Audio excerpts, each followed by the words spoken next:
आप लोग मार्केस देखना चाह रहे हैं, अपनी कुंडली खोल लीजिए।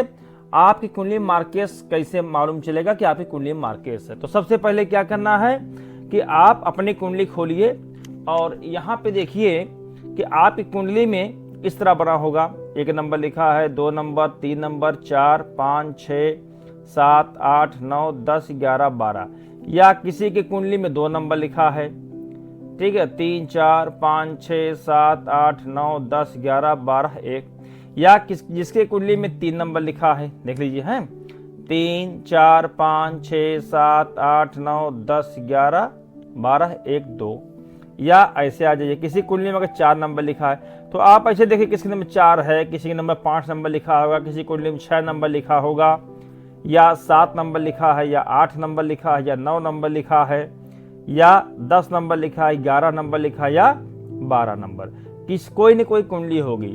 तो जिसके भी कुंडली में अगर यहाँ पे 1 नंबर लिखा है तो उसकी कुंडली में मारक ग्रह कौन होगा? शुक्र होगा। देख लीजिए, यहाँ शुक्र लिखा है, 2 नंबर देखना है यहाँ पर, ठीक है। यहाँ पर ये मत देखिए आपकी कुंडली में क्या 2 नंबर लिखा, 2 नंबर का मालिक शुक्र होता है। यहाँ 7 नंबर है। आप समझिएगा, अभी मैं आपको पूरा डिटेल्स बताऊंगा, पहले आप समझिएगा कि आपकी अगर 1 नंबर कुंडली है तो यहाँ पर 2 नंबर का मालिक और यह 7 नंबर का मालिक आपका मार्केस हो जाएगा। उसी प्रकार से आपका अगर यहाँ 2 नंबर का चार्ट है या लग्न, 2 नंबर का लग्न आपको दिख रहा होगा, तो यानी 3 नंबर आपका मार्केस है और 8 नंबर आपका मार्केस है। ये मार्केस है, ठीक है। ये बताऊंगा कि मंगल क्या लिखा है, बाद में बताऊंगा मैं आपको। यहां पर देखिए, जैसे अगर 3 नंबर लिखा है तो यहां पर 4 नंबर आपका मार्केस हो गया और 9 नंबर मार्केस हो गया। इसी प्रकार से यदि आपकी कुंडली में 4 नंबर लिखा है लग्न में, तो यहां पर 5 नंबर आपका मार्केस हो गया और 10 नंबर मार्केस हो गया। इसी प्रकार से किसी कुंडली में 5 नंबर लिखा है तो यहाँ पर 6 नंबर मार्केस हो गया और यहाँ पर 11 नंबर मार्केस हो गया। इसी प्रकार से आते हैं कि यदि आपकी कुंडली में मान लीजिए 6 नंबर लिखा है, ठीक है, तो यहाँ पर 7 नंबर आपका मार्केस हो गया और यहाँ पर 12 नंबर मार्केस हो गया। उसी प्रकार से आते हैं, यदि किसी कुंडली में 7 नंबर लिखा है तो यहाँ पर 8 नंबर मार्केस हो गया और 1 नंबर मार्केस हो गया। इसी प्रकार से यदि किसी कुंडली में 8 नंबर लिखा है मान लीजिए, ठीक है, तो 8 नंबर में 9 नंबर का मार्केस हो गया और 2 नंबर का मार्केस हो गया। इसी प्रकार से 9 नंबर लिखा है तो 10 नंबर मार्केस हो गया और 3 नंबर मार्केस हो गया, ठीक है। आगे बढ़ते हैं। किसी कुंडली में 10 नंबर लिखा है तो इसमें 11 नंबर मार्केस हो गया और 4 नंबर मार्केस हो गया। यदि किसी कुंडली में यहाँ पर 11 नंबर लिखा है तो यहाँ पर 12 नंबर मार्केस हो गया और 5 नंबर मार्केस हो गया। इसी प्रकार से यदि मान लीजिए किसी में 12 नंबर लिखा है तो यहाँ पर 1 नंबर मार्केस हो गया और यहाँ पर 6 नंबर मार्केस हो गया, ठीक है। अब देखिए, मैं यहाँ फिर से आता हूं, मैं 1 मिनट। देखिए क्या है, इसे मैंने कहा कि 1 नंबर, ठीक है, तो यहां पर 2 नंबर लिखा है तो 2 नंबर का जो मालिक होता है वो शुक्र होता है, ठीक है। और यहां पर 7 नंबर लिखा है तो 7 नंबर का भी मालिक शुक्र होता है, यानी कि 2 नंबर का मालिक शुक्र है और 7 नंबर का मालिक शुक्र, यानी कि इस कुंडली में जिसका नंबर 1 लिखा है उसका जो मार्केस ग्रह होगा वो शुक्र ग्रह होगा, ठीक है। जिसके कुंडली में 2 नंबर लिखा है उसके कुंडली में बुध और मंगल, ये 2 ग्रह मार्केस बनते हैं। 2 नंबर में बुध और मंगल मार्केस बनते हैं। 3 नंबर की कुंडली अगर है यहां पर लिखा है तो चंद्रमा और गुरु इस कुंडली में मार्केस बनेंगे। यदि आपकी कुंडली 4 नंबर लिखी है तो इसमें सूर्य और शनि, ये 2 ग्रह आपके कुंडली में मार्केश हैं। 5 नंबर आते हैं, 5 नंबर में आपकी कुंडली में बुध और शनि, ये 2 ग्रह मार्केस हैं। 6 नंबर में आते हैं तो 6 नंबर में देखिए शुक्र और गुरु ये 2 ग्रह मार्केश हो जाते हैं। उसी प्रकार से 7 नंबर में आते हैं। 7 नंबर में क्या है, मंगल मार्केश होगा और यहां पे भी मंगल, यानी कि 7 नंबर की कुंडली में मंगल मार्केश हो जाएगा। 8 नंबर में आते हैं, जिसकी कुंडली में 8 नंबर लिखा है यहां पर लग्न में, तो उसकी कुंडली में गुरु मार्केश हो जाएंगे और शुक्र मार्केश हो जाएंगे। 2 ग्रह, सब में 2 ग्रह मार्केश होते हैं। और जहां अगर 9 नंबर लिखा है तो 9 नंबर में आपका शनि मार्केश हो गया और बुध मार्केश हो गया। ठीक है, इसी प्रकार से 10 नंबर में आते हैं। यदि आपकी कुंडली में 10 नंबर लिखा है तो आपकी कुंडली में शनि मार्केश हो जाएंगे और चंद्रमा मार्केश हो जाएंगे। इसी प्रकार से यदि आपका 11 नंबर लिखा है तो आपका गुरु मार्केश हो गया और सूर्य मार्केश हो गया। इसी प्रकार से अगर 12 नंबर लिखा है आपका तो यहाँ पर मंगल मार्केश हो गया और यहाँ पर बुध मार्केश हो गया। बहुत सरल तरीका देखिए मैंने आपको बता रहा हूं मैं। ठीक है, आप अपनी कुंडली खोलिए और देख लीजिए कि कौन सा ग्रह कहाँ है। एक बार फिर से मैं आपको दिखा रहा हूं। 1 नंबर है तो शुक्र और शुक्र ही रहेगा दोनों में, और 2 नंबर कुंडली है तो बुध और मंगल हो गया। 3 नंबर की कुंडली अगर आपकी है तो चंद्रमा और गुरु हो गया।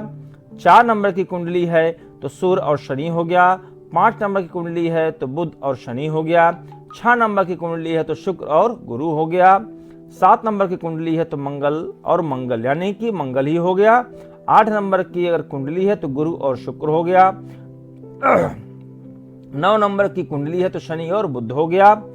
10 नंबर की कुंडली है तो शनि और चंद्रमा हो गया। और 11 नंबर की कुंडली है तो गुरु और सूर्य हो गया। और 12 नंबर की कुंडली है तो मंगल और बुध, ये आपका मार्केश हो गया। 2 ग्रह मार्केश होते हैं।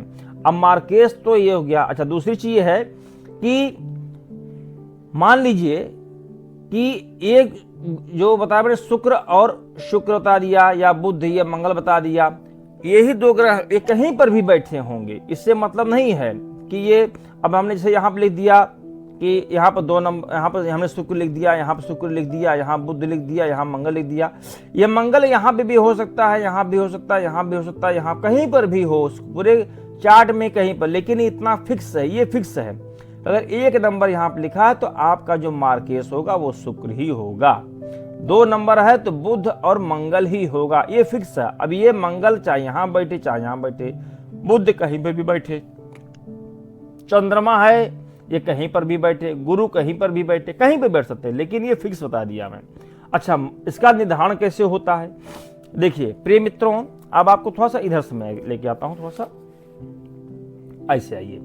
ये देखिए, ये जो अष्टम भाव होता है ये मृत्यु का कारण होता है। ठीक है, अब यहां से हम लोग मृत्यु देखते हैं। जैसे यहां से हमने क्या देखा, अपने को देखा, यहाँ पर हमने अपना परिवार देखा, कुटुंब देखा, धन देखा, यहाँ पर भाई देखा, परिश्रम देखा, यहाँ पर से देखते हैं माता को देखते हैं, यहाँ से पुत्र को देखते हैं, यहाँ से कर्जा रोग ऋण देखते हैं, यहाँ से पत्नी का देखते हैं, और वो छोटे मोटे जो रोजगार होते हैं वहाँ देखते हैं।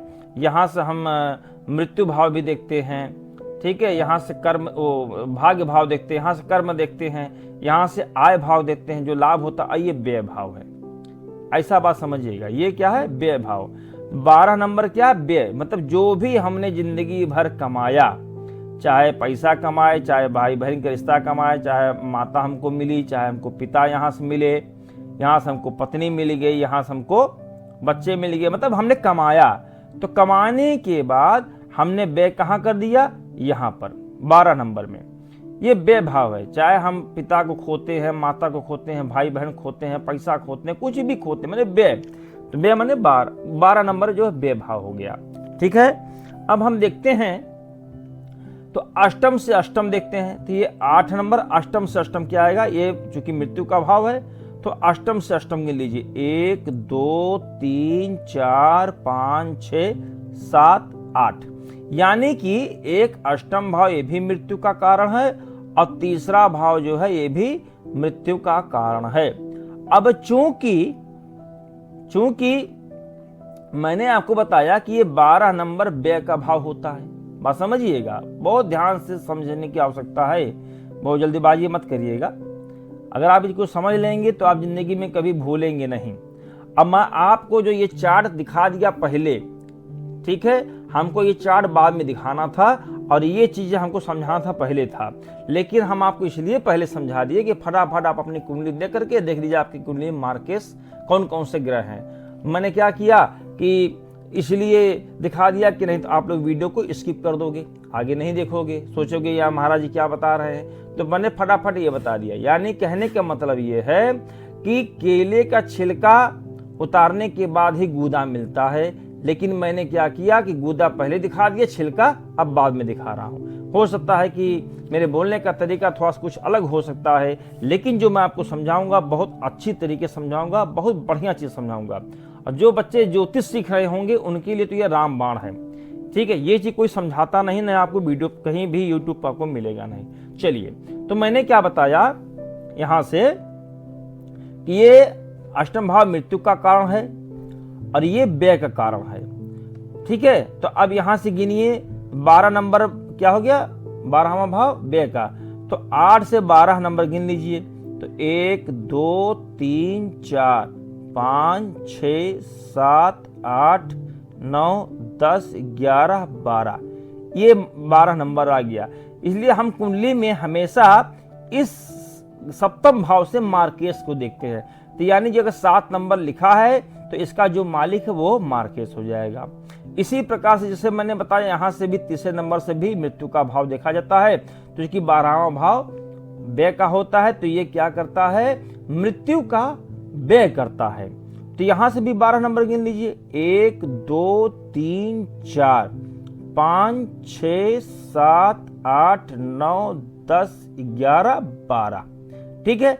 यानी कि किसी की भी कुंडली में चाहे 1 लिखा हो चाहे 2, कोई भी लिखा हो, जो मार्केश का हम लोग जो निर्धारण करते हैं वो इस यहां से और यहां से, यही 2 ग्रह जो यहाँ जो होते हैं, जो नंबर लिखा होता है उसके जो मालिक होते हैं वही मार्केश कहलाते हैं, ठीक है। देखिए मैंने इसको अपनी बुक भी मैंने छपवा रखी है, ठीक है।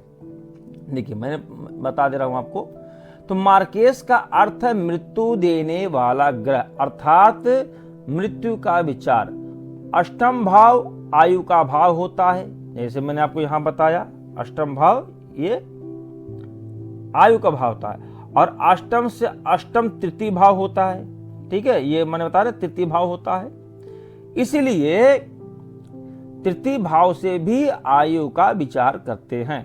अष्टम भाव का व्यय भाव सप्तम भाव है, इसलिए सप्तम भाव आयु का व्यय करता है और सप्तमेश मार्केश ग्रह होता है। इसी प्रकार तृतीय भाव से, यानी कि यहां से तृतीय भाव से अगर हम 12 गिनेंगे तो क्या आएगा, हमारा 2 आएगा, ठीक है। तो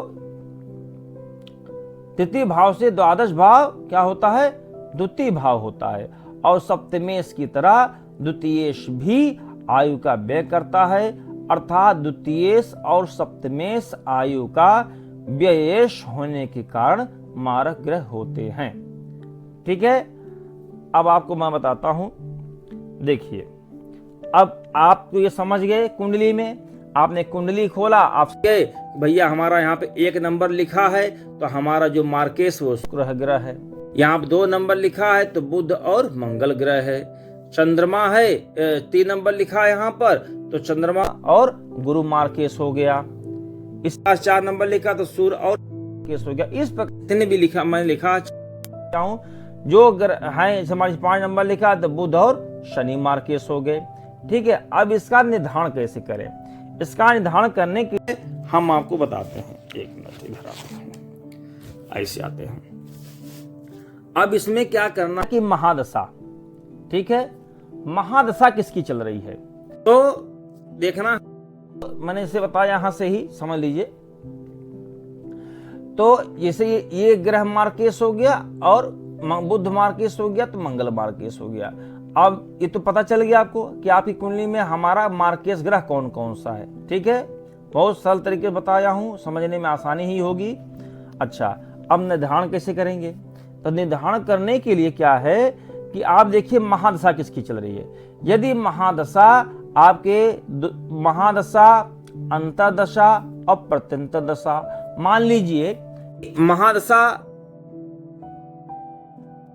बुध की चल रही है और अंतर्दशा मंगल की चल रही है, तो मार्केश हो गया। यानी कि ये प्रबल मार्केश हो जा रहा है कि मतलब आपको मृत्यु तुल्य कष्ट हो सकता है, मृत्यु भी हो सकती है, बहुत समस्याएं भी आ सकती हैं।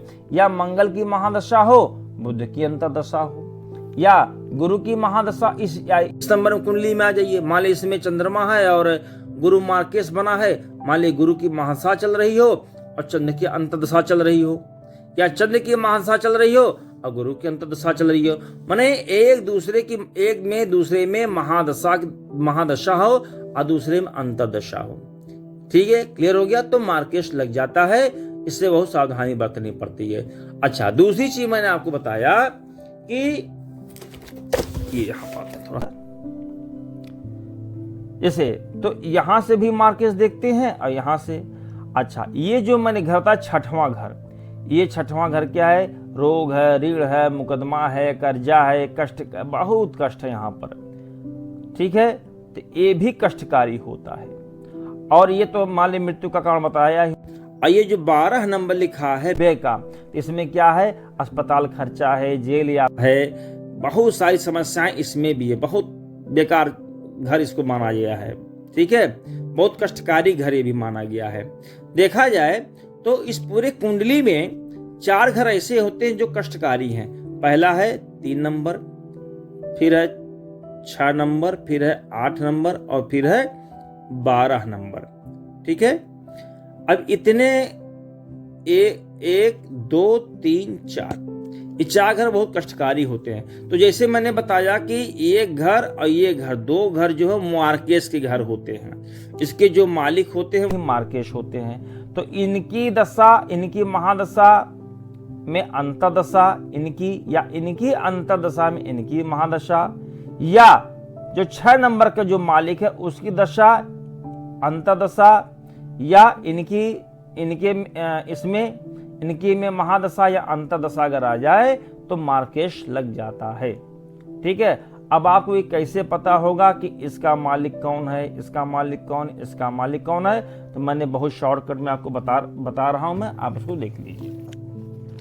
आइए हम दिखा देते हैं आपको। हम देखिए, जैसे मैंने बताया कि महादशा, अंतर्दशा या प्रत्यंतर दशा चलती है द्वितीयेश की या सप्तमेश की, छठे की या 12 की।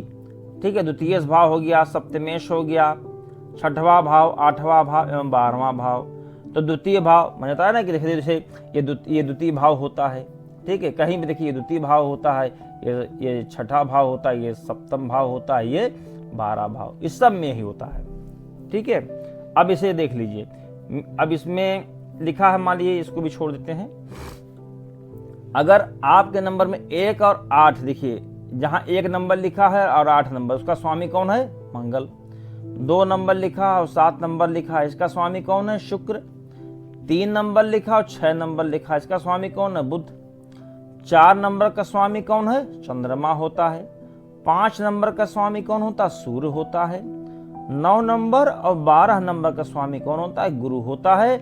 10 नंबर और 11 नंबर का स्वामी वो शनि होता है। तो आप देख लीजिए, मैंने कहा ना, 6 नंबर का स्वामी बुध होता है, 11 नंबर का स्वामी शनि होता है, 12 नंबर स्वामी गुरु होता है, 7 नंबर का स्वामी शुक्र होता है। तो ग्रह कहीं पर भी बैठे हों, लेकिन कुंडली में ये फिक्स है कि इस घर का मालिक और इस घर का मालिक, यानी द्वितीयेश का मालिक और सप्तमेश का मालिक ही मार्केश ग्रह होते हैं। ठीक है, अब आते हैं इधर भी देख लीजिए, दिखा रहा हूं मैं। इससे 1 नंबर लिखा है ना, देखिए 1 नंबर है। 1 नंबर को बोलते हैं मेष राशि, इसका स्वामी मंगल है। 2 नंबर जहां लिखा है उसको बोलते हैं वृषभ राशि, इसका स्वामी शुक्र है। सेम वही चीज है, मैंने थोड़ा सा इसको शॉर्टकट बना दिया है आपको समझने के लिए, मैं आप दिखा दे रहा हूं। 3 नंबर है लिखा है, तो 3 नंबर माने मिथुन राशि, इसका स्वामी बुध है। 4 नंबर लिखा है तो 4 नंबर माने कर्क राशि, इसका स्वामी जो है चंद्रमा है। 5 नंबर लिखा है सिंह राशि, इसका स्वामी सूर्य है। 6 नंबर लिखा है तो 6 नंबर माने कन्या राशि, इसका स्वामी बुध है। 7 नंबर लिखा है, 7 नंबर माने तुला राशि, इसका स्वामी शुक्र है। 8 नंबर लिखा है तो 8 नंबर माने वृश्चिक राशि, इसका स्वामी मंगल है। और 9 नंबर लिखा है तो धनु राशि, इसका स्वामी गुरु है। और 10 नंबर लिखा है तो ये है मकर राशि, इसका स्वामी शनि है। और ये 11 नंबर लिखा है तो ये है कुंभ राशि, इसका स्वामी शनि है। और अगर 12 नंबर लिखा है तो मीन राशि, इसका स्वामी गुरु है। ठीक है मित्रों, ये देखिए मैंने आपको थोड़ा जो है इसको, ये देखिए आप थोड़ा समझ लीजिए, यहाँ पर मैंने क्या ना शॉर्टकट में लिख दिया। जैसे 1 और 8 का स्वामी मंगल है, देखिए जैसे 1, देखिए जैसे 1 का स्वामी मंगल है, और ये देखिए 8 का स्वामी मंगल है। ऐसे मैंने शॉर्टकट में यहाँ लिख दिया समझने के लिए कि आप बहुत सरल तरीके से समझ जाइए। जैसे मैं बच्चों को पढ़ाता हूँ ज्योतिष, उसी प्रकार से मैं आप लोग समझाने का प्रयास कर रहा हूँ। हो सकता है कि हम समझाने में थोड़ा जल्दबाजी कर रहे हो, लेकिन आप लोग समझदार हैं, आप लोग समझ जाएंगे। ये देखिए 3 और 6 का स्वामी बुध है, तो ये देखिए यहाँ पे मेरा 3 माने बुध और 6, ये देखिए ठीक है 6 नंबर भी 6 माने बुध, ये शॉर्टकट में लिख दिया है। तो प्रिय मित्रों, हमें पूर्ण विश्वास है, आशा है कि आप लोग मार्केट्स निकालना समझ गए होंगे कि कैसे अपने कुंडली से हम मार्केट्स को निकाल सकते हैं। बहुत ही सरल तरीका है। नहीं समझ में आता है तो आप हमें कमेंट करिए, हम फिर से समझाने का प्रयास करेंगे। और इस वीडियो को 1 से 2 बार जरूर देखिए, कम से कम 2 बार देखिए। 2 बार देखेंगे तो आप अपनी कुंडली में बहुत ही आसान तरीके से निकालेंगे कि हमारे कुंडली में कौन सा ग्रह मार्केश है। ठीक है, कौन सा ग्रह हमारे मार्केश चल रहे हैं। और मार्केश समझने के लिए जैसे मैं फिर आपको रिपीट करना चाहूंगा कि महादशा देखनी है। जो आपके द्वितीयेश हैं, माने कि जो 2 नंबर और 7 नंबर, देख लीजिए क्या नंबर लिखा है। 6 नंबर लिखा तो बुध होगा, 11 नंबर लिखा तो शनि होगा। तो इसका मतलब अगर 5 नंबर लगना है तो इसका मतलब 100% बुध और शनि ही इसके मार्केश हैं। अब ये बुध और शनि कहीं पे भी बैठ सकते हैं। ये बुध यहाँ बैठ सकता है, यहाँ बैठ सकता है, यहाँ कहीं भी बैठ सकता है। शनि यहाँ कहीं भी बैठ सकता है, उससे मतलब नहीं है। लेकिन मतलब ये है कि ये आपका मार्केश यही बनेगा, बुध और शनि ही बनेगा। ठीक है, तो मैंने कहा अब देखिए महादशा में किसकी दशा चल रही है। महादशा बुध की चल रही है या जिसकी भी चल रही है, तो महादशा में उसकी अंतरदशा या प्रत्यंतर दशा चलती है तो मार्केश लग जाता है। तो प्रिय मित्रों, ऐसी दशा में आप लोग को महामृत्युंजय का जप करवाना चाहिए, शनि देव की पूजा करनी चाहिए, यम देवता की पूजा करनी चाहिए और पूजा पाठ करते रहिए। कोई भी समस्या है, कोई भी दिक्कत हो, मैं आपको अपना नंबर दे रहा हूं, निःशुल्क सेवा है, आप हमसे पूछिए, हम आपको सब कुछ हो बच्ची बताएंगे जो कोई नहीं बताता है।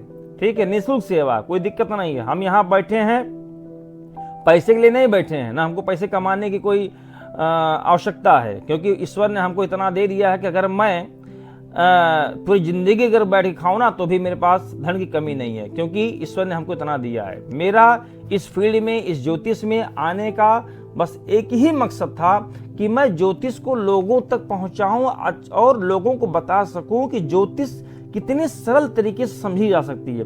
लोग बताते हैं कि ज्योतिष हुआ है, हुआ नहीं मेरे भाई, बहुत ही सरल है। और आने वाले वीडियो में आप लोग कमेंट करके बताइए, तो मैं योग के ऊपर लेकर आऊंगा। जैसे राजयोग है, दरिद्र योग है, दुख योग है, जितने योग हैं एक एक वीडियो मैं उसमें आपको बताऊंगा कि कितने कितने योग होते हैं। ठीक है, आपका कौन सा राजयोग है, उस राजयोग में क्या होता है, क्या नहीं होता है, या और क्या होता है। तो प्रिय मित्रों, हम आपको सारी चीजें बताएंगे, आप हमको कमेंट में करिए। आशा है कि आप लोग इस वीडियो को अच्छी तरीके से समझ लिए होंगे। इसी के साथ आप सभी से विनम्र निवेदन है कि आप लोग हमारे वीडियो को लाइक करिए, सब्सक्राइब करिए, क्योंकि आप लोग का प्यार ही हमें आगे बढ़ने की प्रेरणा देता है। क्योंकि जब आप लोग हमको सपोर्ट करते तो हमको लगता कि नहीं भाई, सच में लोग हमको हमारे वीडियो को देख रहे हैं, समझ रहे हैं, और अच्छे से मैं भी समझाने का प्रयास करूंगा। तो नेक्स्ट वीडियो में मैं सभी योगों को लेकर आऊंगा, कितने राजयोग होते हैं, दरिद्र योग क्या है। तो इसी के साथ आप सभी को नमस्कार।